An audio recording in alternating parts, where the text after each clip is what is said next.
अस्सलाम वालेकुम रहमतुल्लाहि व बरकातुहू। कैफ़ल हाल है? तो ऑफिस का काम कर रहा था, मैं वापस घर को निकला। मेरी गाड़ी को ऑयल चेंज करने जा रहा हूँ। मोर देन 3000 किलोमीटर चला दिया with in A span of 15 days के अंदर। कितना काला हो गया देखो यहाँ, और ऑयल भी बहुत कम हो गया था। ऑयल चेंज कर रहा ऐसा रन्ना सा एक्चुअली। तो यहाँ एक ज़बरदस्त लिखो था, चेजिंग ड्रीम्स करको। ज़बरदस्त। People are main focusing on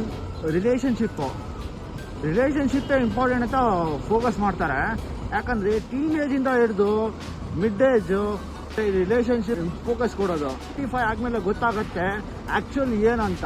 financially you have to become free from the money. ಅದೇ ಇಂಪಾರ್ಟೆಂಟ್. 25+ ಆದ್ಮೇಲೆ ಗೊತ್ತಾಗುತ್ತೆ ಫೈನಾನ್ಷಿಯಲಿ ಇಂಡಿಪೆಂಡೆಂಟ್ ಹೆಂಗಾಗೋದು, ಫೈನಾನ್ಷಿಯಲಿ ಫ್ರೀ ಹೆಂಗಾಗೋದಂತ ನಿಮ್ಗೆ ಗೊತ್ತಾಗುತ್ತೆ. ಯಾಕಂದರೆ ನೀವು ಎಷ್ಟು ಬೇಗ ಕಲಿತೀರೋ, ಎಷ್ಟು ಬೇಗ ಅದು ಅರ್ಥ ಮಾಡ್ಕೊತೀರೋ, ಅದೇ ನಿಮ್ಮ ಲೈಫ್ ಇಂಪಾರ್ಟೆಂಟ್ ಆಗುತ್ತೆ. ಯಾಕಂದರೆ ನಿಮ್ಮ ಮೈಂಡ್ ಸೆಟ್ಟು ಅದ್ರ ಪ್ರಕಾರನೇ ನಿಮಗೆ ಕಲ್ಟಿವೇಟ್ ಆಗುತ್ತೆ. ಅದು ಬಿಟ್ಬಿಟ್ಟು ಈಗಿನ ಕಾಲದಲ್ಲಿ ಎಲ್ಲರೂ ರಿಲೇಷನ್ಶಿಪ್ಪು, ಸಿಚುವೇಶನ್ಶಿಪ್ಪು, ಮಿನಿಮಲಿಸ್ಟ್ ಏನೇನೋ ಆಗಿಬಿಟ್ಟಿದೆ. ಅದರಲ್ಲೇ ಫೋಕಸ್ ಮಾಡ್ತವ್ರೆ. Focus on yourself, focus on the goal, what you want to become. ಅದೇ ಇಂಪಾರ್ಟೆಂಟು. ಅದನ್ನು ಫೋಕಸ್ ಮಾಡಿದ್ರೆ ನಿಮಗೆ ನೀವು ಫ್ಯೂಚರು ನೀವೇ ಆಟೋಮೆಟಿಕ್ ಡಿಸಿಷನ್ ತೊಗೊಳ್ಬೋದು. ಅದನ್ನು ಫೋಕಸ್ ಮಾಡಿ, ಮನಿನ ಪ್ರಯೋರಿಟೈಸ್ ಮಾಡಿ. Goals you have to put yourself first, then only you can put others.